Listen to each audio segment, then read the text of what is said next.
Welcome back, horror fans, cinephiles, and giallo enthusiasts.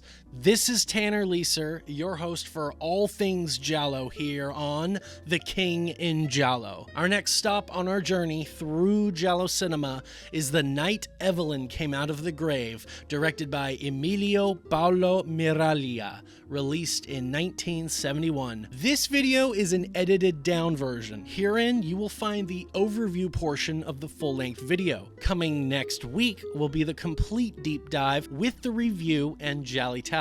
This video may be watched entirely without any spoilers. Here is The Night Evelyn Came Out of the Grave overview.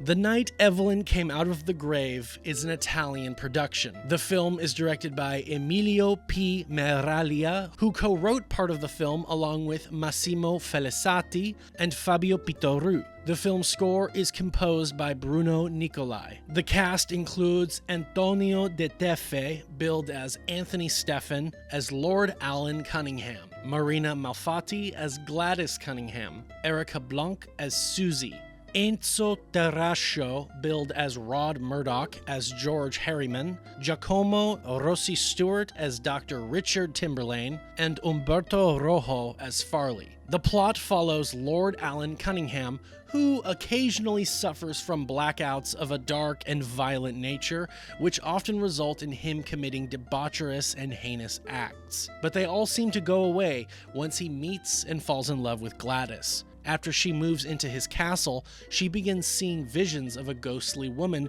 who bears an uncanny resemblance to Alan's deceased first wife, Evelyn. This brings Alan right back to the precipice of madness. For many American giallo fans, back in the day, The Night Evelyn Came Out of the Grave was the initial film exposure they had into the genre, thanks to the film playing on late-night TV in the 1980s. Unfortunately for them, the version they saw was terribly cut down and butchered via pan and scan technology, although the soundtrack was retained and the aura of the movie was mostly left intact. Nowadays, when we look at the greater canon of giallo films which we have from the era, the film doesn't quite hold up too well. Not to say it is a bad flick, just underwhelming in comparison to so many others. This flick falls under the sub-genre of being a gothic giallo, and the surprises do tend to fall flat for the typical giallo viewer, resulting in a mostly predictable film.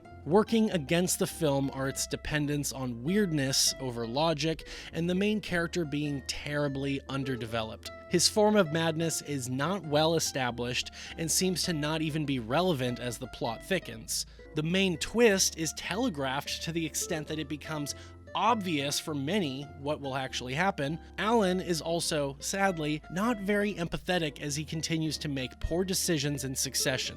Miraglia, as director, has some great moments for the film, but then also has some rather uninspired and uninventive sequences, which just undercut the more creative moments. The lighting doesn't work well with the Gothic castle setting and loses much of the possibility for atmospheric lighting by simply being too bright in times where it seems evident that they were going for a Mario Bava vibe doesn't lend the same degree of creativity as Bava's lighting would have. The performance of the lead doesn't do much in the way to elevate the material. Anthony Steffen, born Antonio Luis de Tefe, was born in 1929 in Rome. In the 1950s, he would step into film using his birth name, but in the 1960s, he would begin to don the Anglicanized pseudonym he would often go by, trying to help convince international audiences that the production might be American, or British even. He did achieve moderate success under his pseudonym with films such as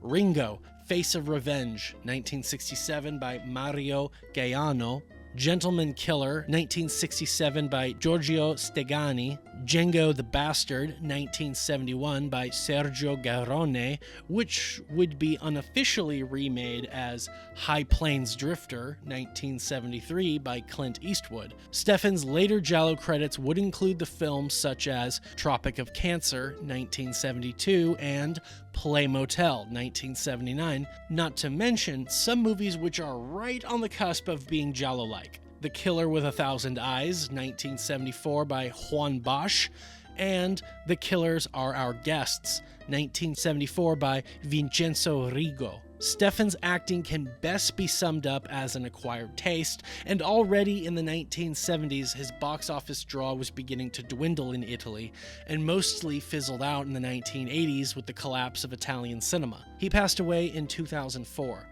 Director Emilio Miraglia was born in 1924 and worked as a script supervisor for some time, then an assistant director, then debuted as director for Assassination, 1967, an action thriller. He would only direct one more giallo, being The Red Queen Kills 7 Times, 1972. All in all, he would direct about a half dozen films before retiring from directing. Here is some IMDb trivia. This film has 9 differently edited versions of it in the US with an English language dub track that are known to exist. Some of these versions are reordered so badly as to be completely incoherent. Of these, a heavily censored version of this film used to be shown on American late-night TV under the title Evelyn Raises the Dead. One promotional gimmick used to sell the film in the US was to have the theaters showing it serve blood corn. This was actually just regular popcorn with red food dye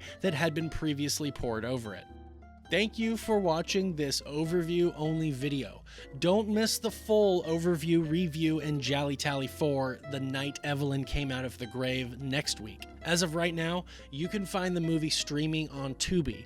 With a subscription, you can stream the movie on AMC+. Don't forget to like this video and join me next week to see the rest of this review. Comment your predictions for the AZ score for the movie and final GialliTally score, then come on back for the full video and see how well you did.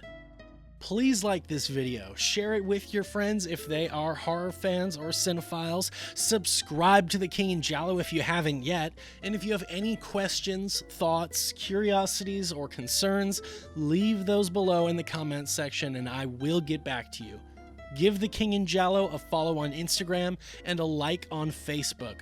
Subscribe to the King in Giallo Patreon to see early access to my videos, with some videos able to be seen up to 3 weeks in advance before they hit YouTube, plus exclusive content found only there, such as the viewings, as well as the Giallo-adjacent podcast, Let's Play for Giallo-inspired games, and book reviews for Giallo-inspired books. Thank you very much for your continued support. This is Tanner Leeser for The King in Giallo, and if nothing else, I'll see you next time.